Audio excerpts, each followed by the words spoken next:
Welcome. So today we have the topic digital risk and future of risk management. So how do we manage risk? Most important point, we have the disappearing perimeter when we work from home. So we need to put policies in place, have continual training of teams, and keep our team with the most important updates and awareness about security. We have with us today Mr. Kapil Madaan, Mr. Jitendra, Mishra, Mr. Shashank Bajpai, and Mr. Suresh. In our discussion, we are going to discuss about cloud vulnerabilities, cloud computing vulnerabilities as it exists today, and probably talk something about virtual machines and hypervisors, and then talk about how artificial intelligence can be used for defense. Already artificial intelligence is being used by hackers to intrude networks. And then we will also touch upon how machine language combined with AI can inhibit cyber attacks by being proactive on a cloud infrastructure. And finally, we will talk about entrusting encryption as the most suitable savior for our cloud computing infrastructure. Not to forget about the upcoming 4G and the heightened risk that it brings with it. Okay, now I invite Mr. Kapil Madaan to speak about existing cloud computing vulnerabilities. Probably he can touch upon virtual machines, hypervisors, and then the virtual machine escape, which could be a threat. Over to you, Mr. Kapil. Yeah, thanks. Thanks for invitation. So this is Kapil Madaan, CISO, Spark Minda. So today I'll discuss about understanding cloud computing vulnerabilities. So cloud environment experience at a high level, the same threats are traditional data center environments. These are similars. And the threat picture is also the same. That is, cloud computing runs software. So software has vulnerabilities and advisories try to exploit those vulnerabilities. This is about cloud computing. So I'll discuss about top 5 threats in 2021 related to cloud computing. The first one is my personal thought. The first one is account hijacking. Account hijacking, also known as session riding. And there are several ways where bad actors can hijack account, including phishing. We know we know very well nowadays phishing increased approximately 300% in 2020, and now in 2021 till now I think 100% more increment. And the second, keyloggers, and the third one, buffer overflow attacks, where they are targeting directly the web layer. And fourth one, we can say cross-site scripting. And the very most thing is brute force attack, where bad actor tries to hijack account, trying more and more passwords. And how to save protected against account hijacking? The first and foremost, create secure passwords and change them regularly. That will help keep us protected against brute force attacks. You should also consider using multi-factor authentication, we call MFA. That in last previous session we got that Manengine also providing the same service, so we can use those services, and there are so many others. And now the second threat is data breaches. We heard so many data breaches news nowadays related to Big Basket, MobiKwik, and Haldiram. Facebook, LinkedIn is every year we heard, and Dr. Reddy's we heard, and there are so many others. And today I got about IIM Jobs data breach alert. So these are the most what we can say, the most critical threat for us, data breach. And how it's happening. So negative impact, and what are the impacts that we'll discuss. So it will provide us negative impact to brand reputation, loss of trust from partners and customers, loss of important intellectual activities, properties, what we call regulatory fines and other penalties. So these are the impacts that we are getting from data breaches. and how to stay protected against. So there are so many other good practices that we can have and we can discuss in detail, like routine security audits.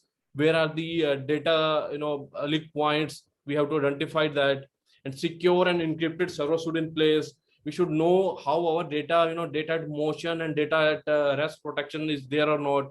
So these are a few things that we have to take care. And the third is, insecure APIs in cloud computing, in where our environment is on cloud. So we are using APIs to transfer our data. So API make it easy to share information between two or more applications, so known for their convenience and ability to boost what we call efficiency. So APIs can also be a secure of cloud vulnerabilities. So by exploiting insecure APIs, attackers can easily access enterprise data and launch DDoS attack. So DDoS is mostly on APIs. This is the important key point. And how we can keep safe with the APIs. With the means attack on APIs, we can choose DDoS protection service, and we can harden our application. And the fourth, malicious insiders. Now it is most common thing that we heard. So even if you safeguard yourself from the other types of cloud security attacks, you could still be in risk to malicious insiders, including current and former that we call employees, contractors, business partners, visitors. So if I'll see the trend in 2020, the insider malicious trend increased approximate 47-48%. We can take 50%. And the fifth one that we'll discuss in detail, system vulnerabilities. System vulnerabilities, most common cloud security vulnerabilities, and they can occur for many reasons. Example, the integration of an unsecured third-party application, now integrations time, and poorly configured security tools within cloud system. And we heard about SolarWinds and so many other things. So that configuration is very important for us.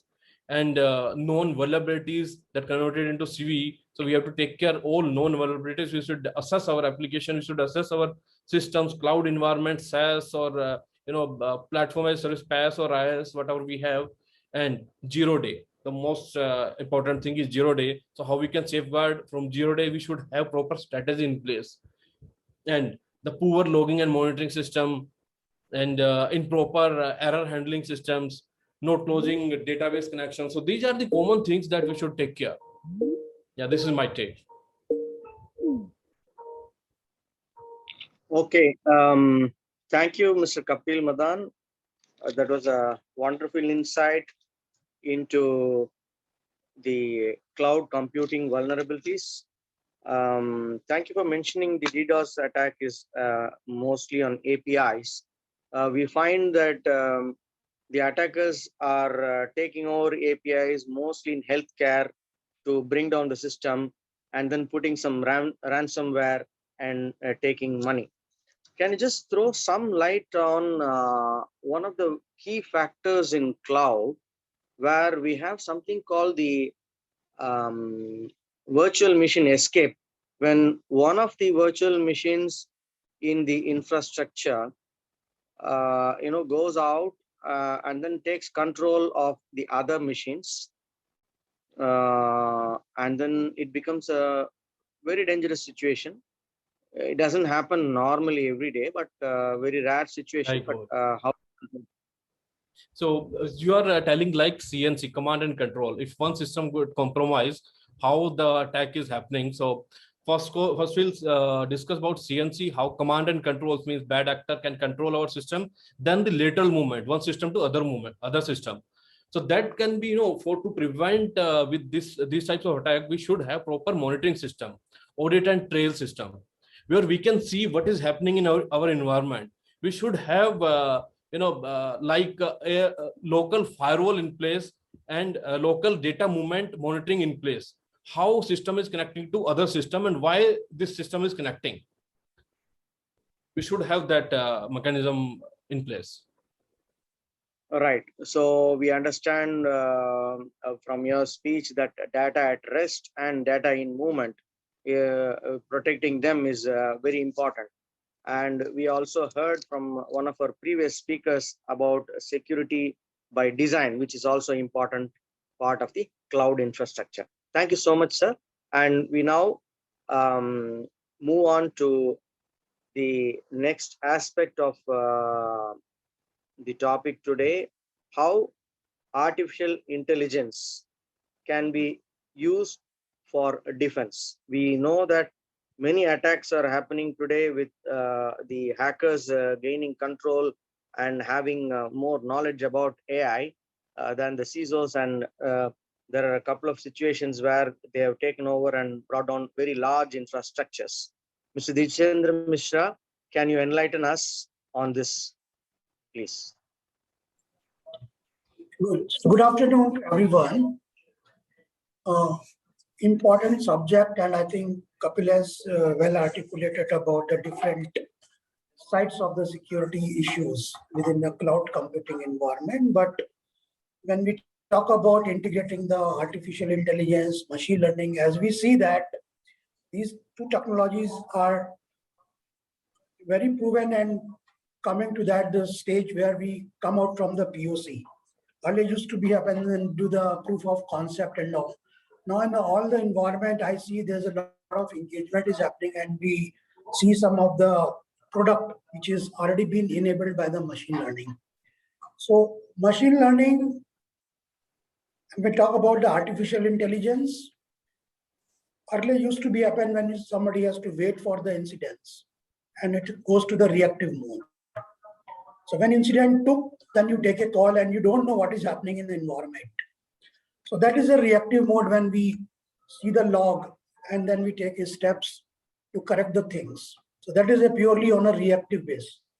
Now what is going to be on a proactive base is that some alerts proactively we get and then take a appropriate action before any threat or any disaster happen. And that is how the machine learning and artificial intelligence is giving a lot of comfort, and the algorithm, the logic behind machine learning and the artificial intelligence is that they have got a global footprint. They have got a source where they run the processes and find out what the expected threats are there, and they proactively patch the machines so that whatever is expected in near future can be protected in advance, rather reviewing the logs and taking a reactive action on that. The algorithm and the logic built based on the global database and the footprint, what is happening across the global log. If you see that the simulation and the common threat across your landscape of the security posture, it proactively alert and patch the machine by that threat which is expected to come maybe in near future. So that's the power of the artificial intelligence and machine learning. We, if you look into that after the incidents in the pharma, specifically for the pharma company, what we experienced in the past, as Kapil mentioned about the Dr. Reddy's, and there are more other pharma companies. I would not take the name of the pharma companies, but they experienced, and then this is that because of the manual log reviews and because of the lot of manual activities are happening, which is next to impossible to manage on that. Because if you look into the security landscape, there are hundreds and thousands of devices are connected on the network. It is next to impossible to review the logs if you deploy 4 resources, 5 resources on a continuous basis to take some actions based on the log and based on the pattern.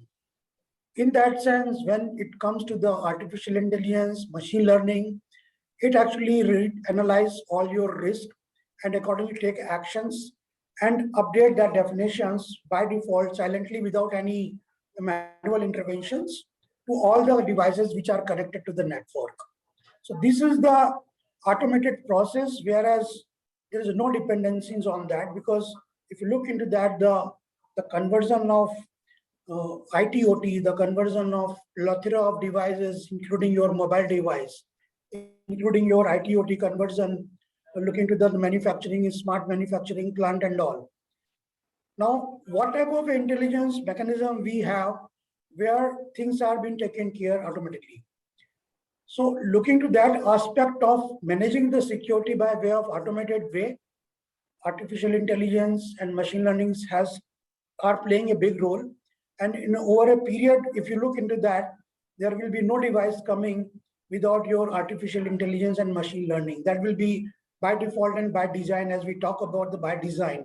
So this is the next change in the design of any such devices that can connect to your network. So that will be the design change in terms of your connecting these devices to any of your network. That's number one.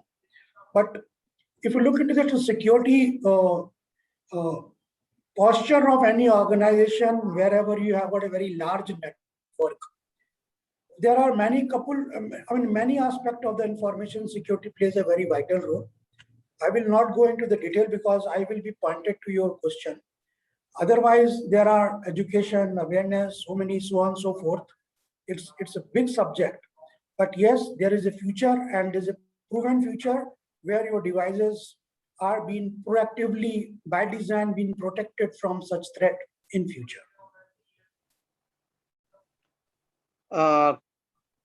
Mr. Mishra, can we avoid complete automation of the device using AI, keeping in mind, integrating a human intervention? Because as everybody understands, reading a log file of say 20 lakh, 30 lakh records is humanly impossible. So we deploy AI and then find out the threats. But when there are false positives, don't you agree that an experienced human cyber specialist intervention is good by putting a hybrid design? See, if you look into the security aspect, the way the cyber criminals are very targeting, and they have got a out-of-box attacking tools and all. So human face will be always there, no doubt about that. The human is a main link between artificial intelligence or any sort of a security. So that piece will be remain there. It will be it's not that after coming the artificial intelligence and the machine learning in your environment that you are 100% safe. There will be a different way and means. So security, as I understand from my point of view, is always like a Mickey Mouse. You will see some different threats which are not being addressed by the artificial intelligence or machine learning, because if you look into that, the network is a very complex. Even a device, even for that matter, your printer or your coffee machine, which is a part of the network, is also being vulnerable because it also connects the larger part of that. So what is advisable and what the company like us do is that we keep environment differently. If I have got a regulated data, if I have got a data classification which is a highly vulnerable and highly valuable for us, like your clinical trials, your NDAs, your DMF files for the pharmaceutical point of view, we have a different environment for that, where we have got a dummy servers. If one server is being hacked, I have got immediately I can disconnect from the network and I can keep my operation running. Is a different designing for the network point of view. So these are the challenges which are going to come in future. That's not the only solution. Yeah, you have some automated process, whereas you have got what are the manual things you are doing at this point, your resources, that can be converted into your some automated process.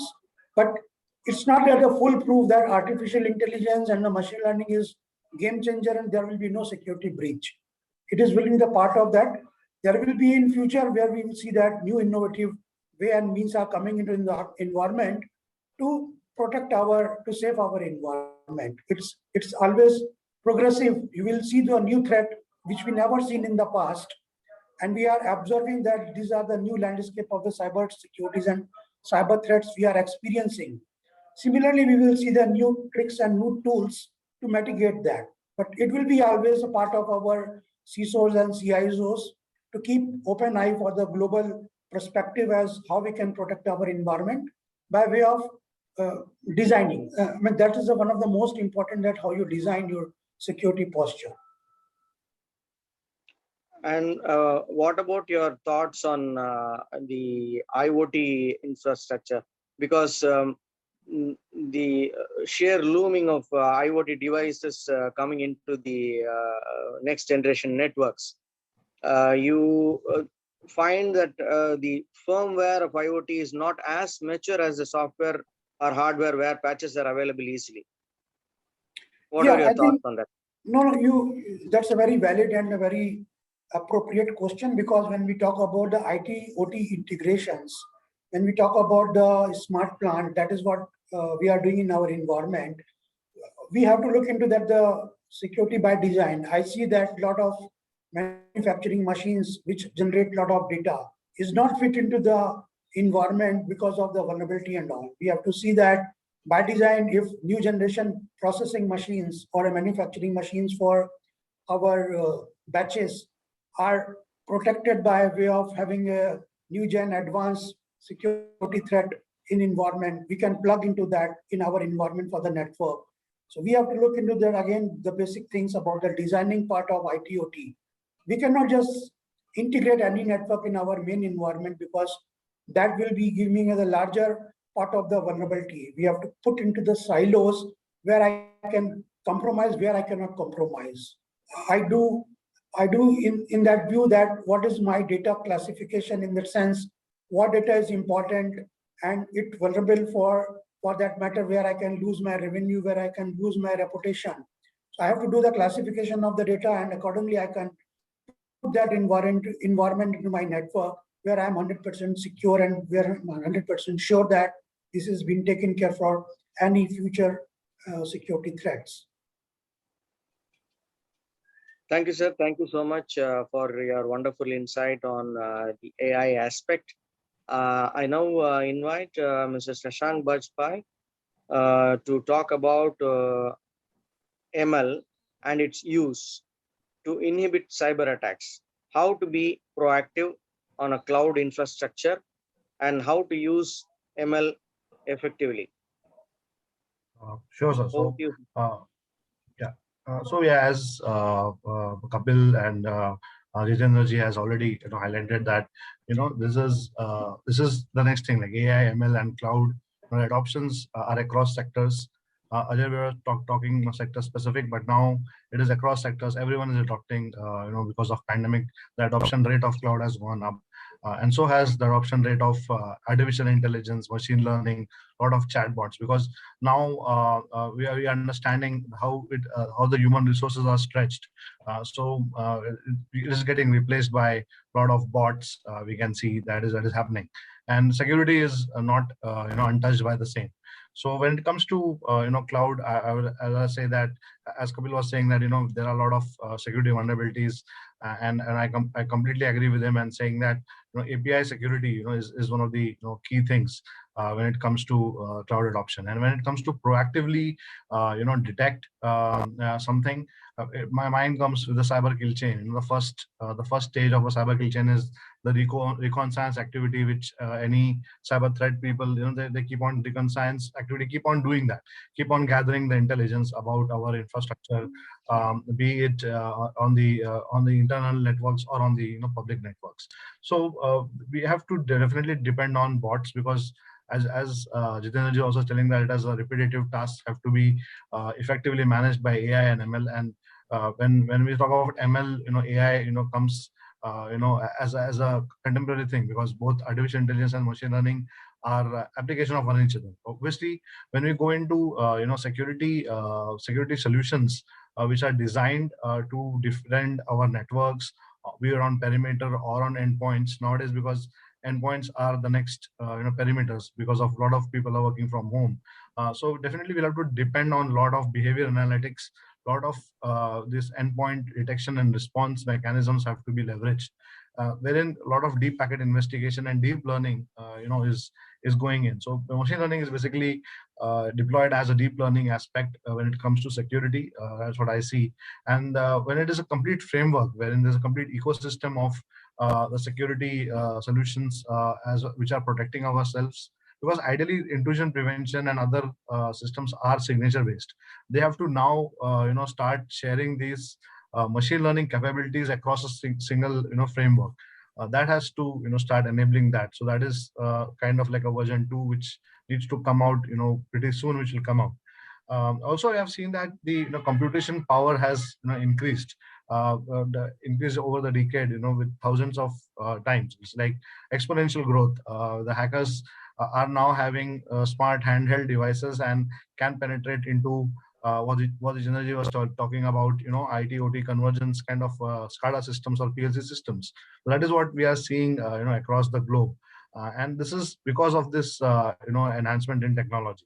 And I guess that it is by this deep learning and deep packet investigations and machine learning, deployed onto detection and prevention mechanisms, will help security engineering team to devise a nice or the relevant security framework to counter this kind of a threat. Because cyber threat landscape is manifold extending nowadays, especially when the activists, they understand that our IT team, our operations team, our vendor teams, they're all stretched in time of pandemic. So they are also taking this advantage. So for us to rescue, definitely, I think that machine learning capabilities have to step up and collaborate more and give us the edge over the hackers, basically. So that is my take when it comes to machine learning capabilities, especially in the cloud environment and very techie environment, which is now getting completely tech driven business. Thank you, Shashank. Jitendra was mentioning about using two servers. When one is attacked, you take the other one takes over. So, especially this is a scenario where you have probably the concept of honeypot, where you attract people from outside and let the hackers think that that is a real server. So, what are your thoughts on how we use machine learning to proactively look at the incidents that are happening on the honeypot, and then taking proper action? Yeah, actually, I'll break this into two parts. One is on the honeypot level. So definitely, honeypots or the deception technology is not new, and nowadays they are next generation honeypots, as they call themselves, as deceptive technologies, which will create a complete IT ecosystem of your existing IT environment, a replica of it, and then try to spoof into it. And a lot of it is driven by machine learning algorithms. A lot of it is automated by robots, and very less very less activity has to be performed when it comes to deployment and actively monitor this kind of an honeypot. But when it comes to the threat management, the second piece of it, so we do not look only from the external plane when it comes to security. Machine learning can be leveraged a lot more effectively if it is used as an insider threat management, because we internally understand what are our business protocols, what are our technologies which we are using, how is the business function, and we have a lot many rules already defined with different systems, be it on our gateways or be it on our security controls. A lot of business logic is also available. So we always have the business behavior analytics driven networks, which are already driven on networks, but now it is on endpoints. This all behavior analytics will really help in when it comes to machine learning capability built on insider threat management. So both the ways, both on honeypot level as well as on the insider threat management, I perceive that machine learning need to be deployed at both the ends, so that both the planes, external the threat as well as the internal threat, is balanced out and mitigated effectively. How effective is ML in inhibiting a social engineering attack?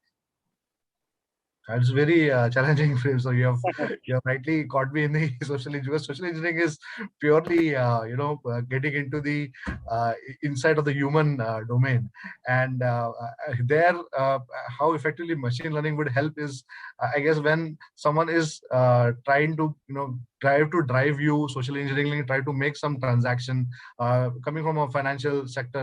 That's what I see, that if some financial transaction has to be entered, it is there when the behavior analytics and the machine learning would probably detect that this is something which is abnormal. This is something which is not, not going in the direction which is intended. But many of these things are ideally behavior driven, as you are rightly saying that social engineering is actually they understand what is your behavior, what kind of level of function you are into, as you are in a CFO for particular organization, and this is your role. So they already know a lot of things about your social behavior and performance, and they try to gimmick you and try to drive you to try to commit some fraud or some kind of fraudulent transaction which will benefit the hackers. So ideally the systems control is not enough, rightly said. Machine learning and deep learning and AI need to have the human aspect, and security awareness is the only inhibiting factor when it comes to social engineering. That's what I believe in. So we have to have very effective awareness strategy in place. Probably machine learning would help us in driving awareness someday, wherein we have robots trying to tell you that you are vulnerable to such kind of an attack, and you should start focusing on, and you should not start clicking on some phishing emails, because as Kapil was saying, there are 300% increase in phishing attacks. It is humongous. I completely agree with him. I have divided into so many offensive roles on my email gateways to prevent the phishing attacks within the span of 1 year from start of COVID-19. So it is challenging indeed. Yeah. So as you all know, when you talk about phishing attack, the famous Saudi Aramco disaster, one employee clicking on a wrong email link, and then it brought 30,000 desktops down. So that is the kind of destructive method. Okay, now we do not have Mr. Suresh with us, and any one of you, we can just talk something about the encryption, how it is important. Encrypting data at rest is great, but also encrypting data which is in movement is much better. Don't you agree?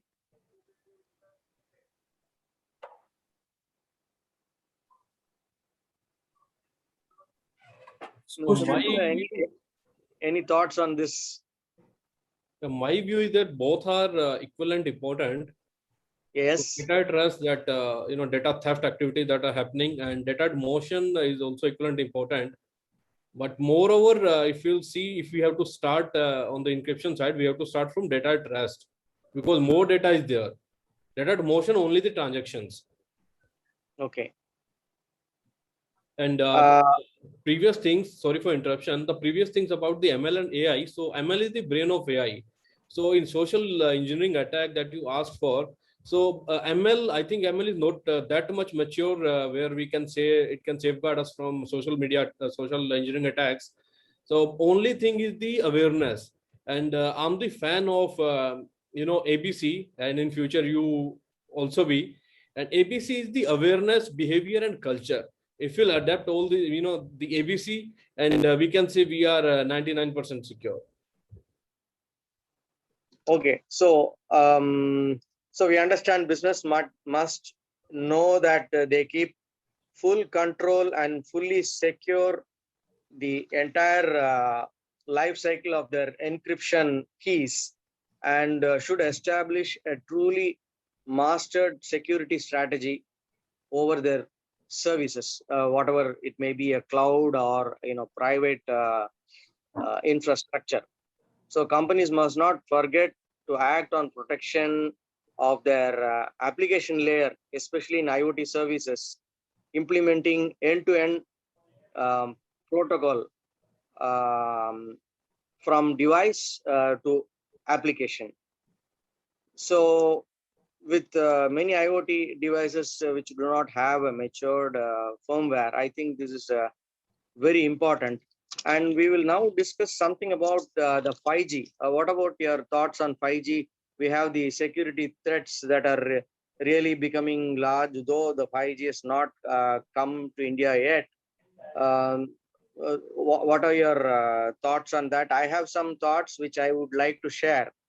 So we have something called the diameter signaling protocol, which is used in 5G to authenticate messages and distribute information, which is quite vulnerable. with the 2G, 3G, 4G infrastructure, we had the SS7 signaling protocol. But with 5G and LTE, we have this new one called the diameter signaling protocol, which is still vulnerable. So as we move on from the existing services to the 5G, we already have some vulnerabilities on the 4G and LTE. So when we move on to 5G, the first generation 5G, which is going to be based on the earlier one. So we will still have some vulnerabilities, which we are the legacy which we are carrying on to the future network. I feel these are some threats that are going to be in the 5G in the initial stages. Like, for example, this vulnerability which can track user data, take some very sensitive information, and even download users to the previous infrastructure of 3G and bring IoT and other risks associated with the devices. Since we have the 5G, which will run totally on software, as patches are not available frequently, and 5G is potentially susceptible to cyber attack because it will be on completely software driven, where we have even the core networks running on a virtual software environment connected to n number of IoT devices. And with the concept of decentralization, 5G networks will no longer be centralized. So some checks that can be carried out on the earlier networks cannot be done on this. Can we just share some thoughts on this, please?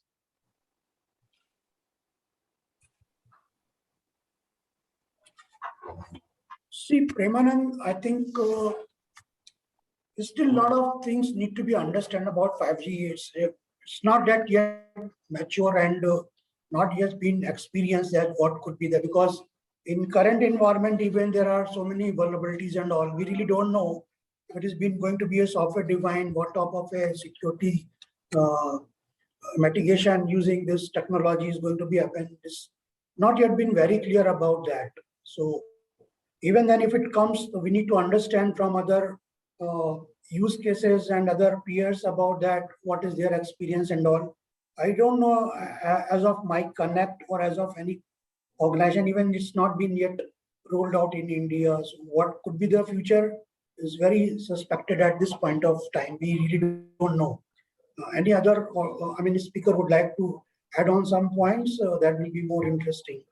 Yeah, so with my prior experience in telecom, especially with 4G, so what I perceive is the 4G, there were a lot of vulnerabilities on the telecom environment, as Premji has already highlighted, and LTE still has a lot of them. But what ISPs in India and telecom providers in India could do on that is basically give a security wrapper on top of it, to basically avoid its exposure to its clients. So even if the LTE in itself, the technology is vulnerable, but the end users of those technologies and the B2B or B2C, either of them, are not yet are not getting vulnerable because of them. So that is some kind of, as I said, encryption over data at motion. So something like that, it's like an encapsulation on top of that. But with 5G, it is actually aimed at driving the entire revolution of smartness, like smart cities, smart cars, as Jitendra was already telling, the IT/OT convergence, and they're going to accelerate that acceleration of convergence with all of them, with obviously connecting to the cyber world.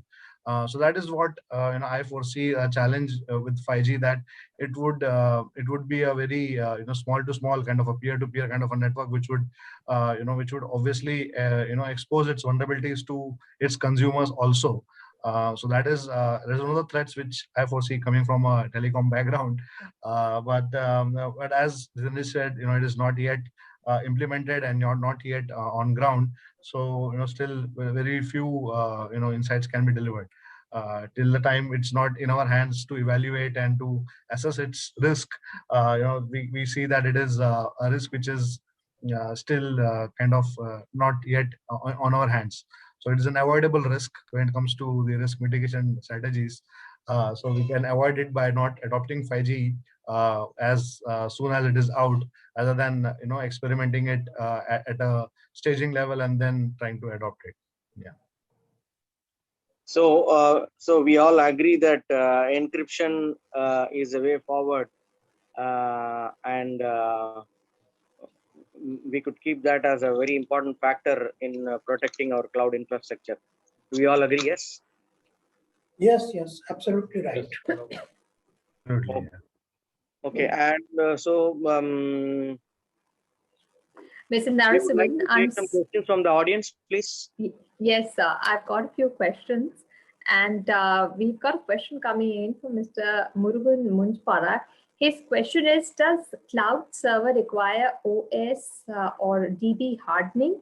If yes, what standard should be used? Yeah, I'll answer that. So yes, definitely we required hardening at OS layer.